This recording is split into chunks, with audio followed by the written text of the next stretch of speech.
And we're live. Welcome to another episode in Zuster City. Uh, this scene involves members of the 40K and Kane's Bastards, and we find ourselves in the Snatch. Oded is sitting in the office, uh, currently looking through all of his contacts and financials and beginning to plot a new business venture that he has in mind. And he's going through all manner of paperwork, looking through contacts, looking through people who he could call for aid in this business venture. When one of the bouncers comes and knocks on his door, and he has the bouncer enter and asks what's going on. And the bouncer tells him that uh, someone downstairs is acting a bit off. He's just throwing money around and just being rather boisterous, and they don't really know what to do. He's been there before; they've seen him, but they don't really know what to do. They don't want to mess up the business, so they figured it'd be better ask the boss. Well, Oded rubs his head and just and closes the books and puts them in a drawer. Very well. And he walks downstairs to the main floor and around to the bar area where the entertainment and where he's been directed that this person is. And as he rounds the corner, what does he see? What you'll see is that you'll see Jacob Burns is standing up, and he has one of the strippers kind of cradled under one arm while he's just kind of trying to pump up the crowd.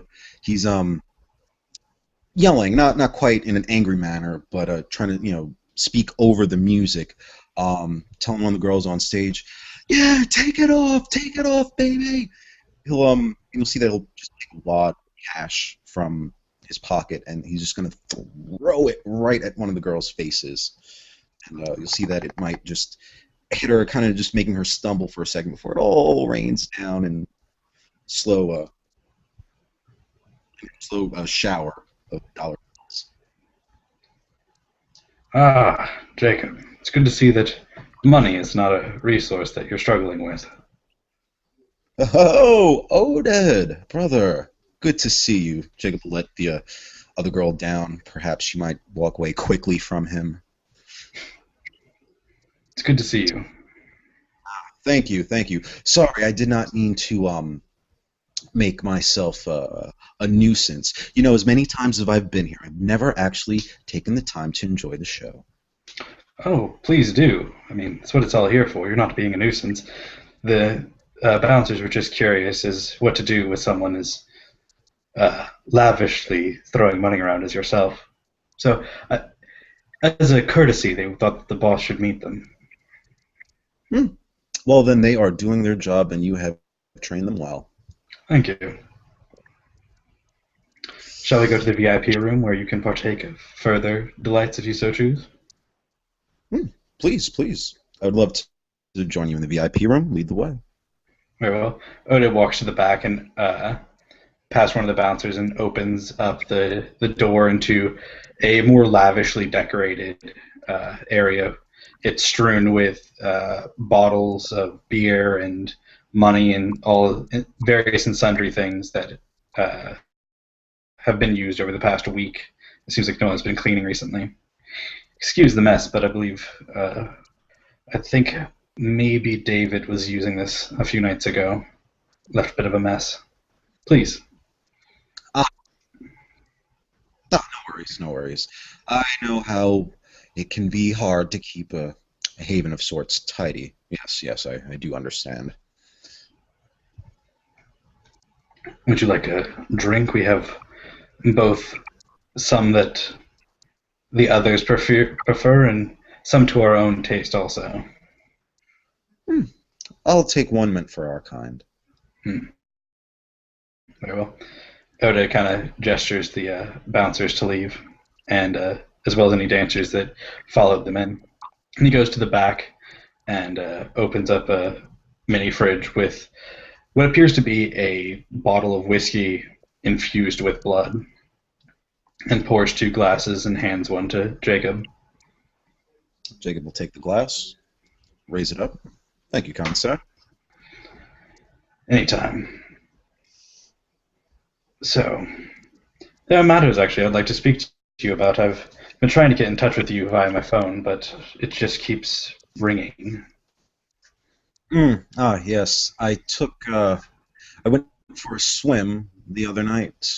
Forgot that I had all my personable items on me. Hmm. Ah, understandable. So, what's this business you have in mind? Well, it is in regards to that meeting that we had the other day on the boat. Mm-hmm. I do not Oh, believe. no, and Jacob would kind of like feel around in his pocket, like, oh, yes, the note that you gave him. He'll just produce it for you. Ah, thank you. No need for this, thankfully.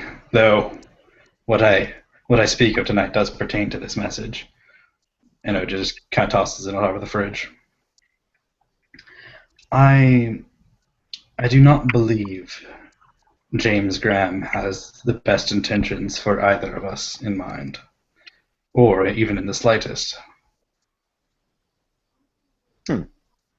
What, After after that door was closed, another presence rushed in through the door. Some in a bestial form, I believe, a gangrel of some sort, or someone who is familiar with Protean. I believe it was someone sent to kill me. you see that Jacob's face takes on a very serious demeanor now. Any kind of jovialness is kind of gone. Hmm. Now that, my friend, is a very serious matter. Did this person or thing strike at you? No, I was luckily turning into was escaping. I have ways of doing so, but upon its entrance, it darkened the room entirely, making it impossible to see anything but vague shapes, and then began to call out my name, just saying, "Oh, dead."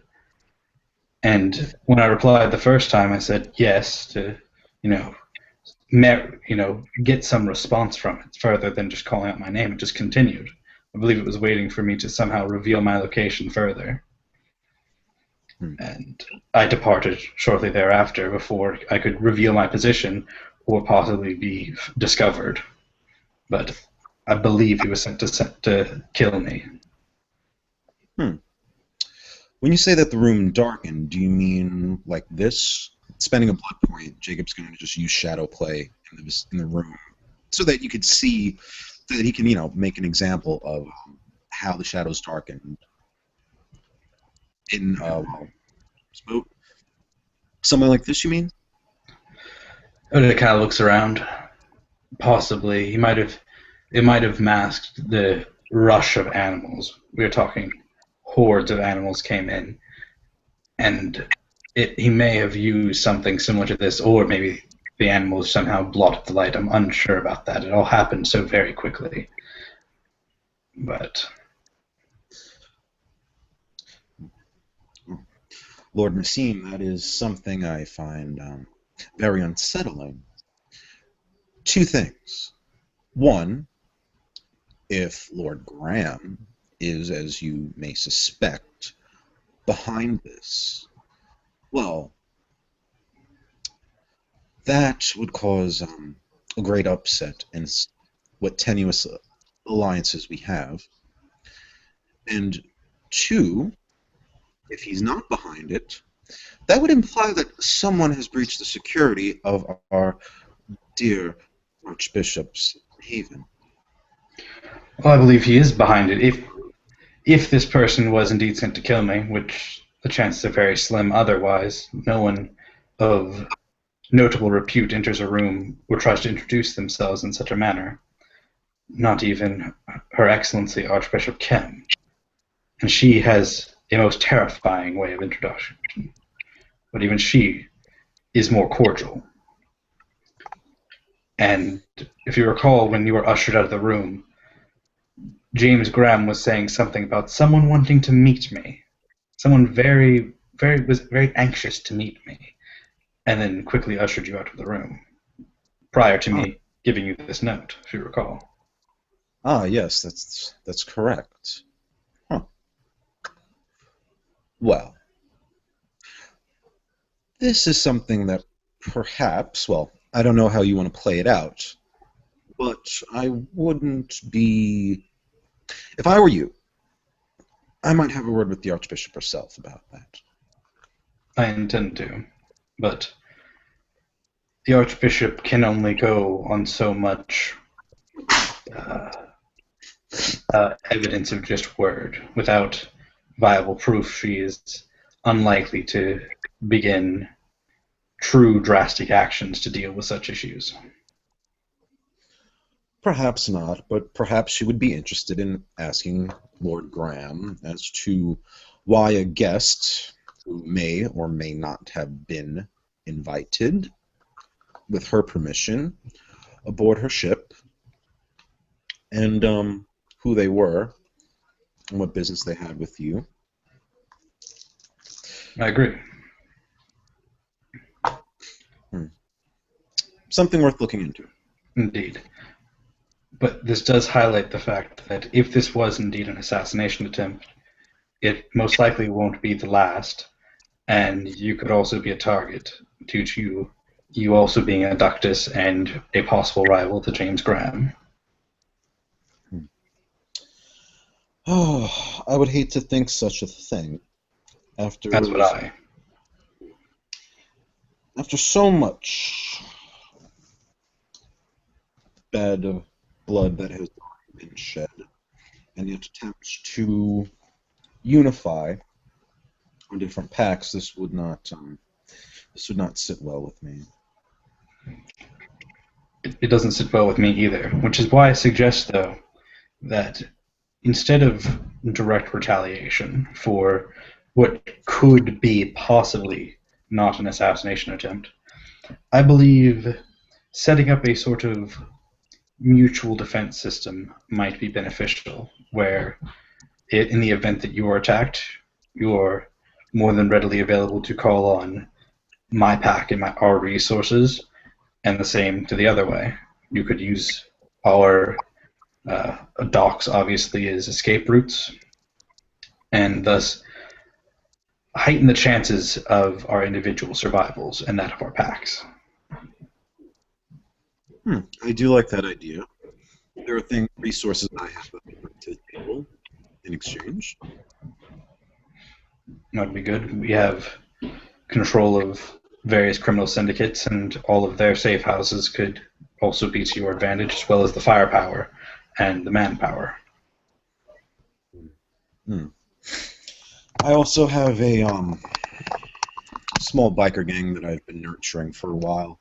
They're firepower and a little bit more visible on the streets. If for some reason you or one of the 40K might be in desperate need of backup and my bastards, might not be readily available, I could see no reason why you shouldn't be able to call upon them.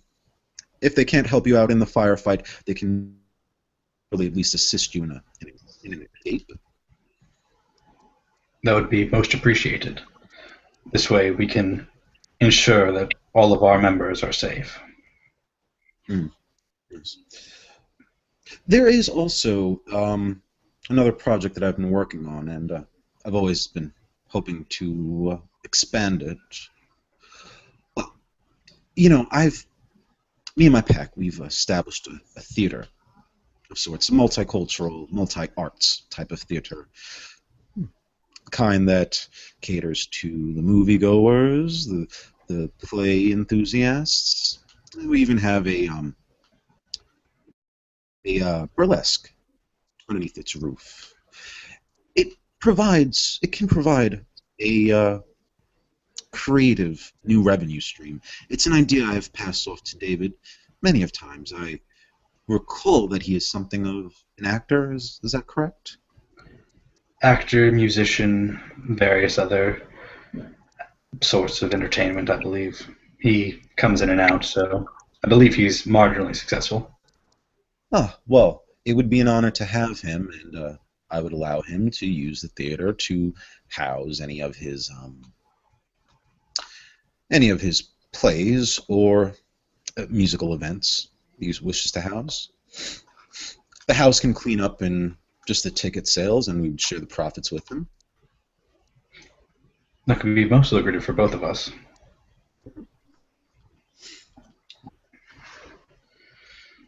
As well, I do have many cops. My pack and I, we have a number of cops and drug dealers underneath our thumb as contacts. I'm sure you don't need to stretch your imagination far enough of how useful that can be. No, not at all. There was an incident not too long ago where, oh dear, when the first fire at the Avalon had happened due to the hunters,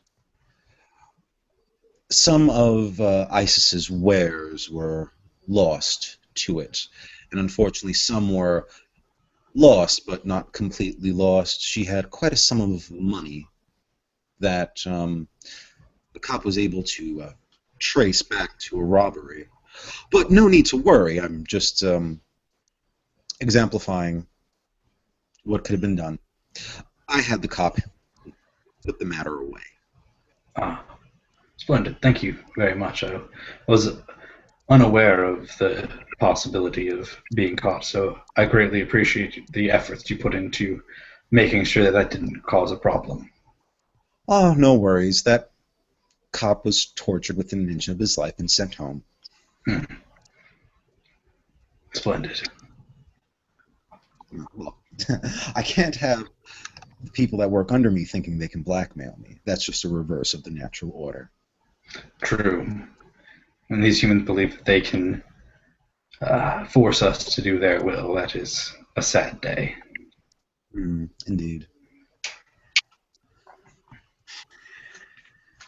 So, while we have that to on the table, there is something also I think that would be lucrative for the both of us. I have many contacts that can grab guns for us. But I'm thinking, at this point, we don't need that many guns. Anything better than an AK-47. So why don't we somehow combine our efforts to start selling? That's very possible. We are marginally in the gun trade, though, primarily stockpiling, but if we were to divert our efforts from the stockpile, which, as you just said, is we all have enough guns as it is. If we were to combine, we could definitely expand the gun trade infinitely so. I have contacts all the way in the Middle East and in Ireland. They can bring in all manner of shipments and weapons. And with the docks, we can move it with little to no issues with customs. Yes, yes. See, and then we would have another revenue stream to put underneath our belts. That would be very good. I actually But have an idea. Oh, continue. no, please go on. I have been working on a possible idea in the spirit of joint operation. I would like to invite you to take part in it. I've recently noticed that, well, we have a tendency to destroy a lot of things. Buildings, yards, just entire lots just utterly destroyed. Someone has to rebuild.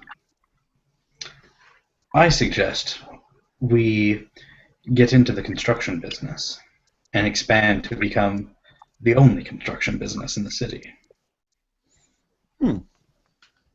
Yes, yes. There are many projects I've had myself, well, that I've daydreamed of. Not to make a pun, but I just lack the not necessarily the resources or the means, just the actual labor force that it would take. if we had construction company under us, we could be able to commission such things for far cheaper, first off, than if we were to hire a third party, but also we could continuously profit from any sort of destruction or war efforts that occur with property damage. That is true.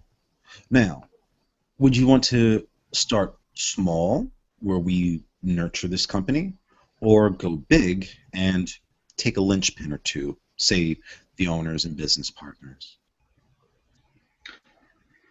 I believe for the sake of security, it might be easier to start off smaller. With larger companies, there are various ties that you may not be able to foresee. They may have people in their pockets, or they may already be in Camarilla pockets if they expand outside of our own city. If we start small, we can slowly push them out and not raise too much suspicion from the upstart. That's true. That's true. You know, I haven't gotten a chance to really get around Zuster in some way. Would you say that this city is pro-union or non?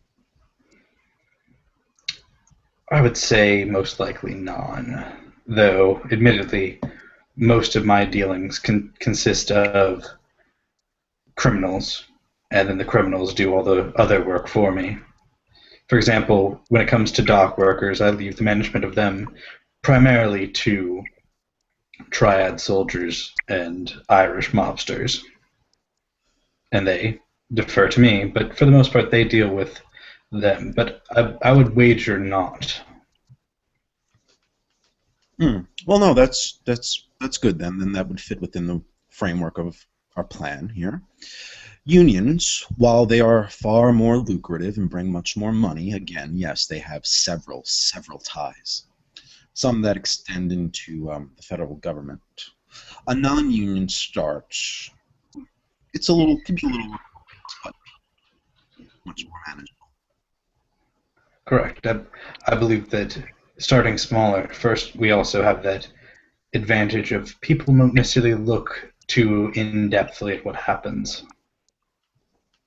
To the outside, we're just a small up-and-coming company, and we just so happen to be undercutting all the competition. Yes, yes.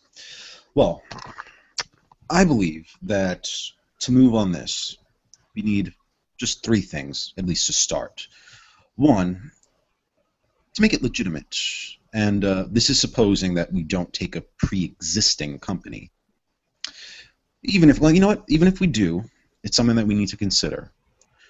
On the one hand, the owner or owners, the business partners of this company, they would need to have enough of their own resources to maintain what legal insurance responsibilities they have. True. I believe. I believe I can possibly pull from some of my contacts that can be trusted, or we could ghoul someone. That could work.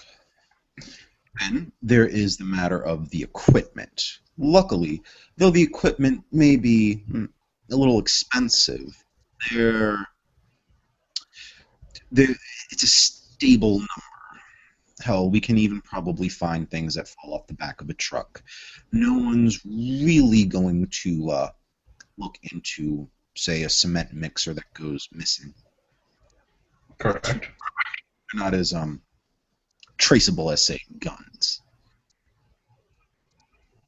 And thirdly, there is the actual labor force itself.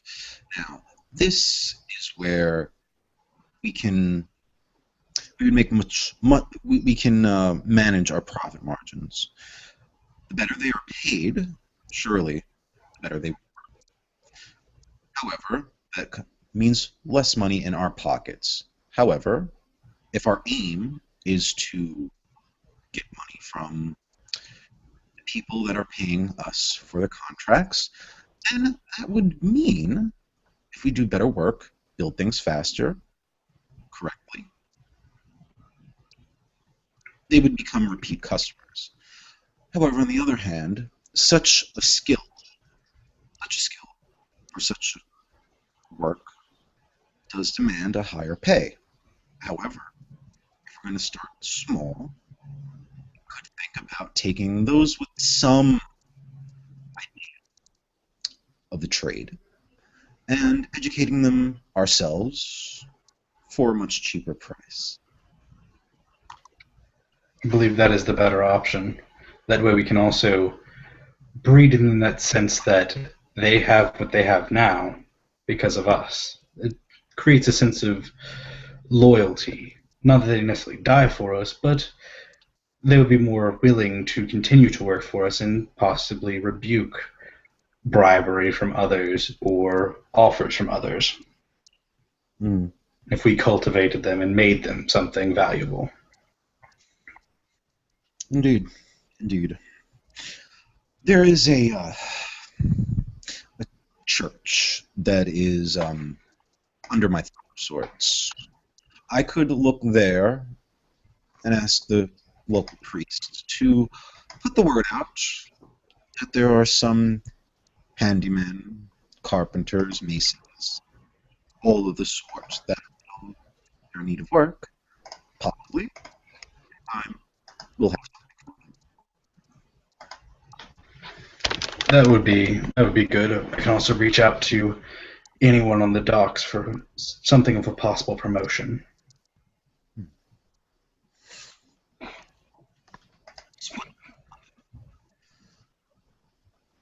I believe this will be a very lucrative business agreement. Hmm. So, aside from business and as far as money goes, is there anything else you are concerned with?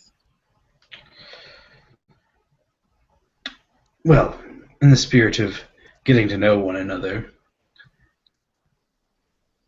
I've heard talk of various paths of enlightenment. Are you familiar with them? Yes, yes. My pack has many different paths. Well, at one point or another, there were different paths within our pack. Hmm. It's been a topic of interest for me recently, hearing more and more about them. And when I was in Detroit, I heard this and that of them, but I never could very well find someone who was very educated on the matter or knew very much about any individual path aside from we've heard talk of the path of night from leaderships and various people through Detroit, but that was a rather dark path. Hmm. Yes, that is the eldritch path of my own clan. Oh, is it not yours then? The path of night? No, no, it's not mine. I don't really have the head for enshrining myself in such. How do I say this? Well, I simply just don't see neither myself as an angel or a demon. I mean, I can tell that to any other mortal for the sake of, furthering my own ends, but those are just lies. Of course. The truth for me, at the end of the day, is whether I am actually a demon or a devil or an angel or a messenger of God, it makes actually no difference because at the end of the night, I am simply Jacob Burns. Interesting way to look at it. A reasonable way to look at it, honestly. Yes, if you're curious, I follow the path of honorable accord. Ah, I once knew someone who followed that path. He was Oh? going to teach me, but he was murdered. Oh dear. Hmm. Yes. But before he could teach me its ways, though I heard about it, it interested me greatly. Hmm. Yes, many tend to view the path of honorable accord as something being stodgy, stuffy, lackluster of joy and whatnot. But I say it's a very funny thing. I find that most Canaanites who aren't on the path of honorable accord use the word honor so loosely, as if they understood what it actually meant. When most of the other paths, they promote this deceit, this subterfuge amongst the Sabbat. Just a veil to mask their own personal interests. Hmm. It's true. I mean, recent events in the city can only prove that there are those who seek to undermine the unity of the Sabbat, making squabbling over petty territorial rights over actually confronting our real enemies. And Mm. they think they're right. They think that they're honoring the Sabbat. Ah, yes.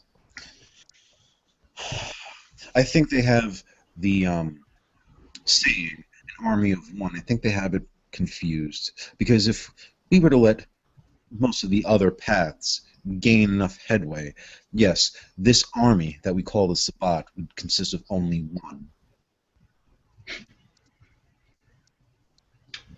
That one would not live very long against the might of the Camarilla. No, no. And that is another problem, I think.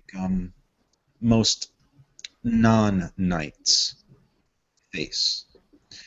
That they have to their own chagrin this idea that somehow, just because that they are Sabbat, that they are somewhat superior to our enemies. Oh, the idea of the Sabbat is superior. The sect itself is superior. But to be an individual that lives up to the ideals and goals of the Sabbat, that takes a great demand.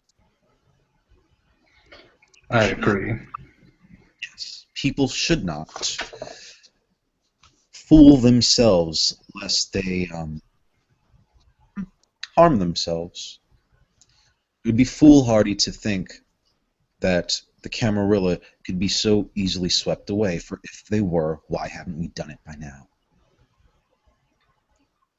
What the Camarilla lacks in a fervor to fight, they make up for in a very strong self-sustaining structure. Mm.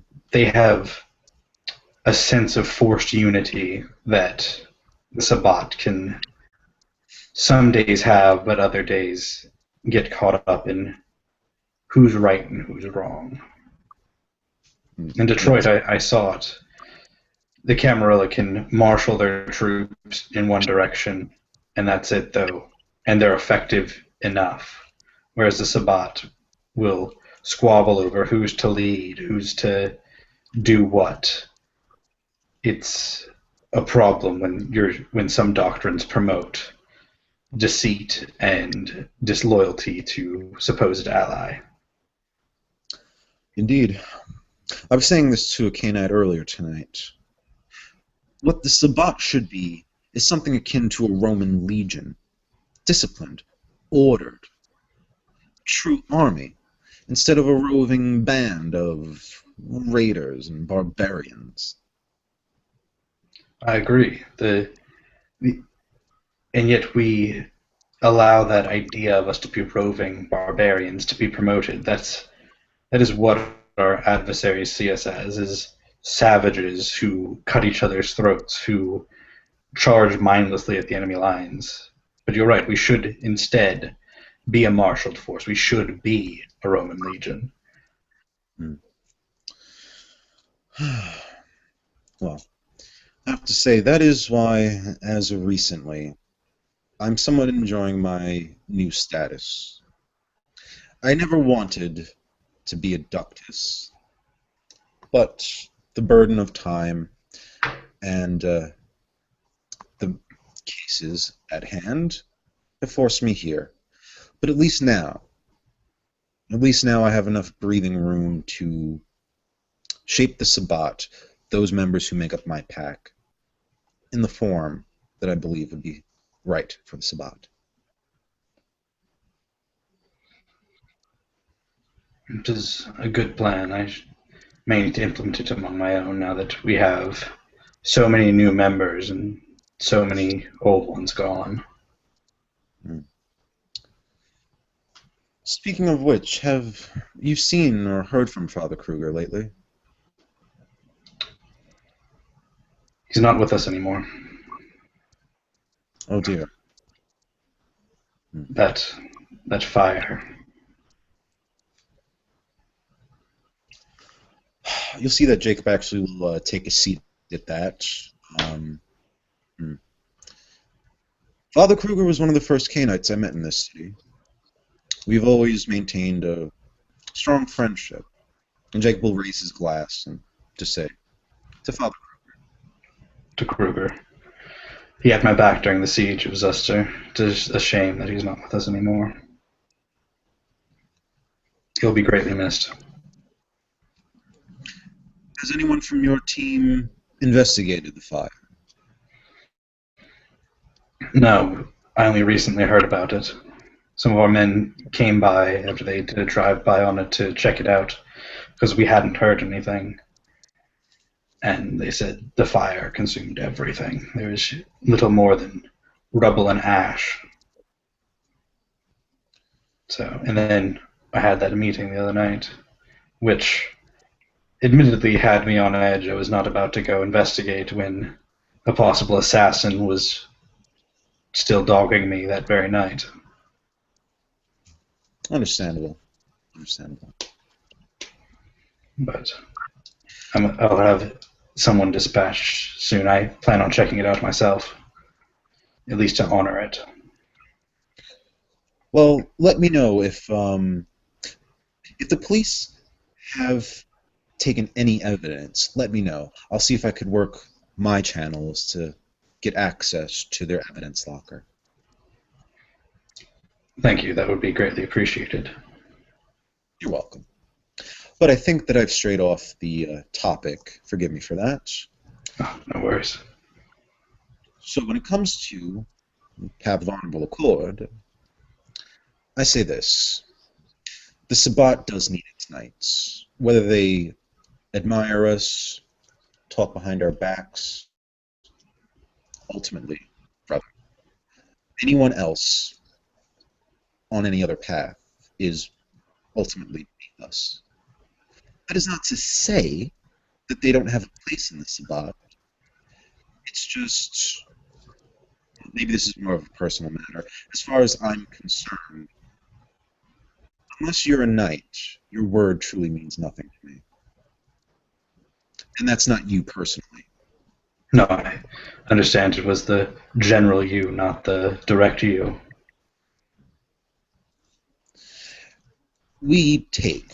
Us knights, we take our words very seriously.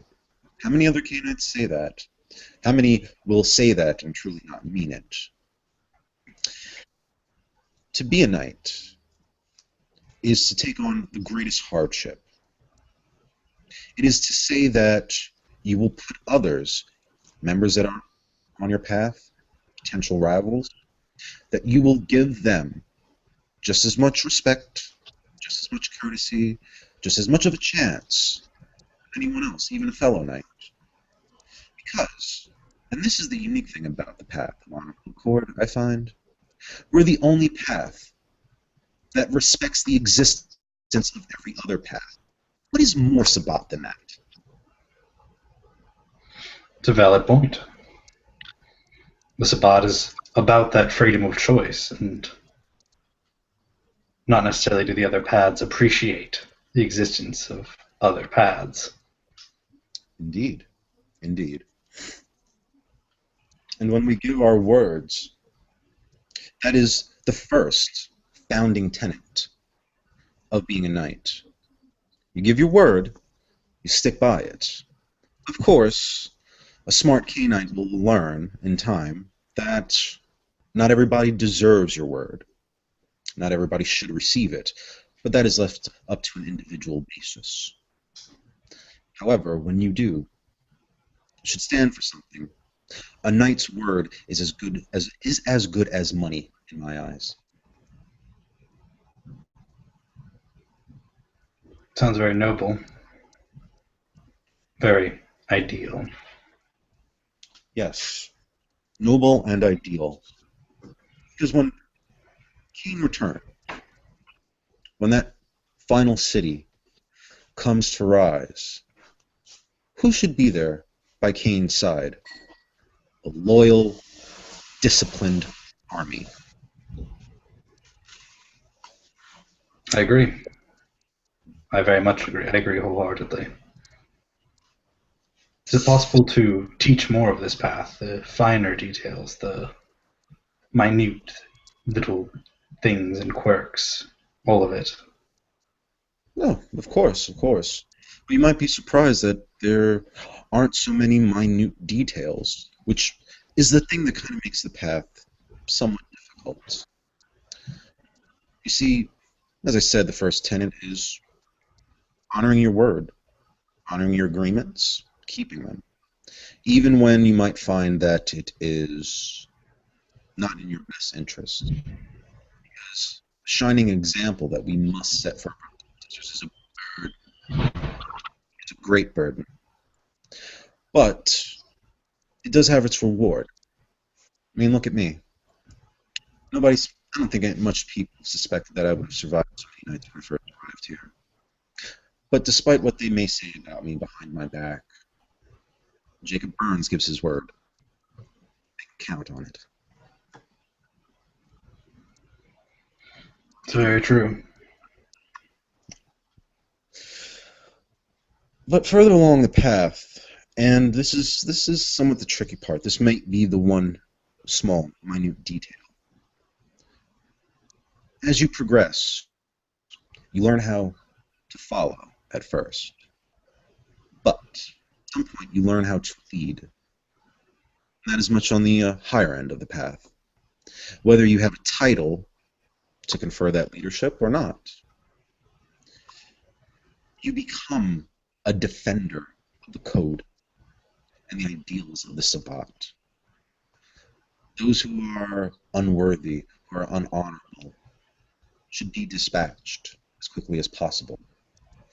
Although I do caution you, it does take a great resolve of conscience to achieve that.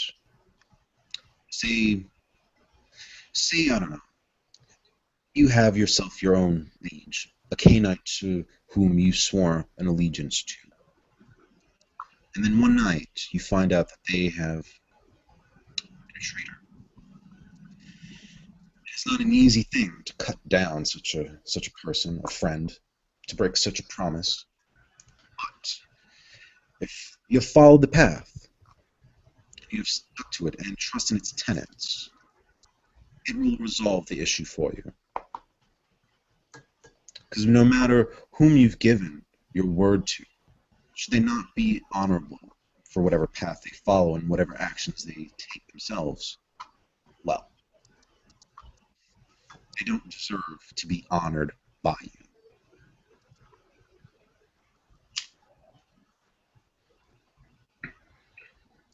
It does sound like a very difficult thing, but it makes sense. It it's proper. It feels right. Tell me, Lord Racine, how do you struggle with your beast these evenings? Close to your heart? Have you had many run-ins with it? Not many run-ins, thankfully. I'm able to keep it calm for the most part, but it's always under the surface. Always, always ready. Always chomping at the bit, clawing from the inside. Ah, yes, that is. I suppose that is maybe something I should have stated before. As you said, you aren't quite sure of what the paths do. Well, this is their primary function, keeping our beasts at bay, learning how to control our beasts. You see, unlike the Camarilla with their false pretense of humanity, they deny it. And the more you deny something, the more you make it real, because that's more energy you have to put into keeping it alive. It's not ever a lie. It's so true. However, when the paths were codified, they provided an outlet, a way to look at the beast head on, and to truly face an enemy from within.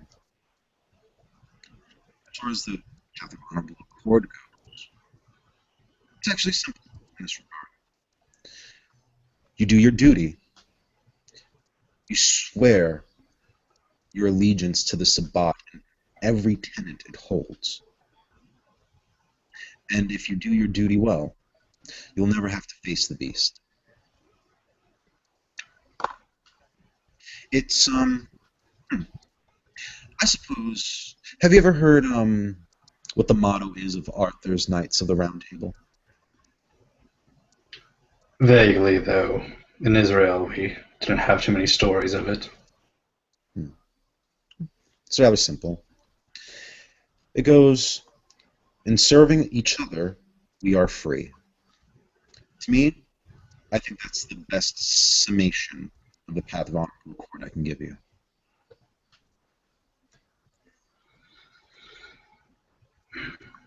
That's, to be honest, that's a bit of already how I lead. It's how I interact with those who are under me in my pack. It's not too much of a leap personally. Nor should it be. For many other Canaanites on other paths, they, in their pursuit for their own personal goals, they are faced with failure, treachery, deceit, betrayal, all those things that would prick and rouse the beast.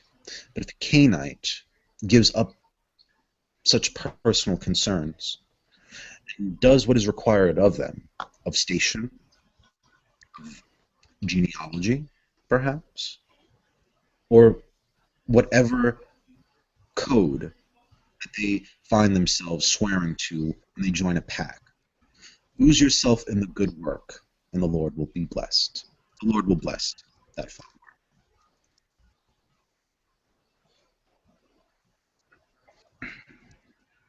I believe I can agree with every one of the tenets of this path. I myself have fallen from where I once was on the path, but I think it was a good thing. I had to learn where I went wrong, what mistakes I've made, so that I may not make them again. So, if you do wish to continue studying along this path, you may surely come to me anytime.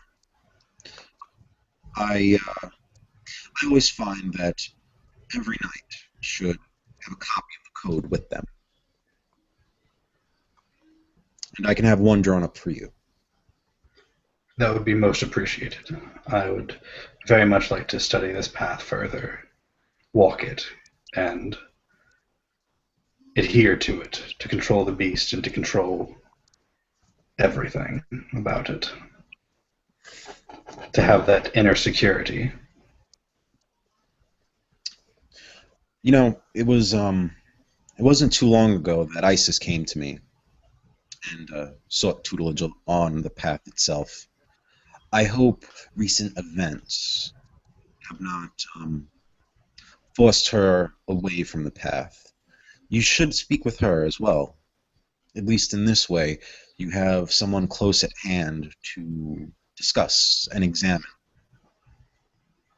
and feel out the way the path could benefit you. And that reminds me, I should speak with her at some point soon about that.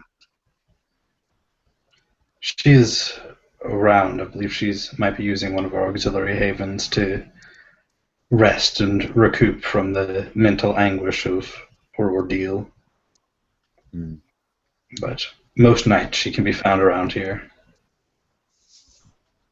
Very well. Very well. Please forward her a message that I am seeking her out, as my phone is disabled at the moment. Very well. If you would like, we can provide you with a burn phone. I'll take it. Thank you. Very well, I'll have one brought down for you before you depart. But I believe I can draw up those construction plans as well and forward them to you as well, and we can begin our business venture. Very well. What kind of structure have you had in mind? Housing? Something commercial? Commercial, typically, to start with, because that's typically what we destroy in the end. And in an industrialized city Yes. like this, they're usually the more lucrative contracts. We can branch into real estate as it becomes more necessary and apparent, but I believe the commercial industry would have more lucrative contracts as well as more opportunity. Hmm. You know, Lord Nassim, what I would love to get my hands on, maybe even if we built it from the ground up. We have the construction company. Why not build this sort of commercial space that attracts more industry? Metal shops, glass shops, the staple thing of trades, like the guilds of old. There are many of them, but they could be incredibly lucrative, especially if we were to provide them with the necessary startup equipment Hmm. Yes. to build a structure that they would very readily and easily be able to move into. Ah, yes, the factory floors, the warehouses, the workshops, things like that. Possibly bring in some of the machinery as well and rent it out. Hmm. Ah, that gives me a splendid idea. What do you Oh, hmm, tell me? Are you a man with your own sea legs? I've been on boats a few times, more than a few. It would be a shame if a shipping container moving such items to another port somewhere else were to be lost at sea or unfortunately raided by the modern day pirates that plague the world. Would you like to take part in being the pirates, or would you like to contract out some pirates? Oh, no, this would be a personal exercise I'd like to try my hand in. Well, I believe I can commission some of the records from the docks and find out if there's any shipping containers moving around the coast, and we can go raid some of it. Like a night of it, I should say, not a day of it. Uh, Perfect. At least in that way we can save some money on actual equipment. It's true. Cut a larger profit margin for ourselves. Indeed, indeed. But I shall go attend to all of that. Feel free to partake in any and all of the entertainment that we have. Obviously, the blood is in the refrigerator mixed with whatever you want, and you're free to use whatever entertainers we have. Hmm. As Jacob will, get up with you, and as I guess we approach a door or something, Jacob's gonna have just a flash of an idea as you were speaking about entertainers. Lord Messine, let me ask you something. Do you ever have the trouble of one of your customers perhaps getting a little too fresh with your girls, maybe seeking things from them that aren't entailed?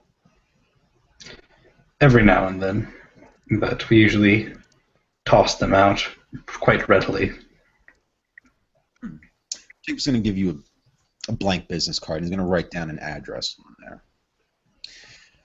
If one of those gentlemen are in the market for such a thing, and those aren't the kind of wares these aren't the kind of wares you're peddling, send them my way.